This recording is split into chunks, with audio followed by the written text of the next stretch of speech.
सभी भोजपुरिया श्रोता के हम भोजपुरिया कवि गोलू दुबे जी के तरफ से सादर प्रणाम बा। एगो हम दहेज प्रथा पर गीत लिखले बानी जौना के गा के सुनावत तानी। सुनी सभे और अपन आशीर्वाद प्यार देव।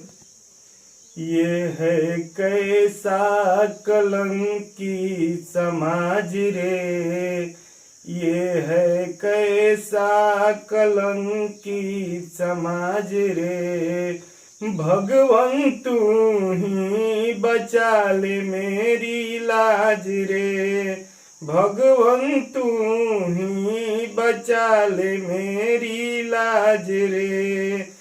जाने मारल चाहे पापी हत्यारा, एह अभागिन के कोई ना सहारा, इस दुनिया से जल्दी ही भाग रे, भगवन तू ही बचा ले मेरी लाज रे, भगवन तू ही बचा ले मेरी लाज रे।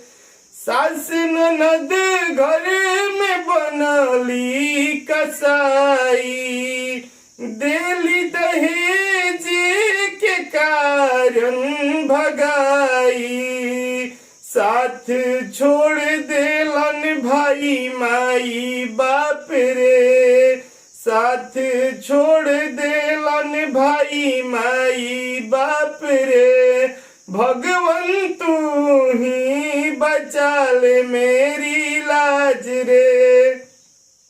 अपना सिंदूर के लाज हम बचाईब, एह पपियन के चलते जान न गवाईब, भले जिंदगी ले हब भटक के गुजार रे, भले जिंदगी ले हब भटक के गुजार रे, भगवन तू ही बचा ले मेरी लाज रे।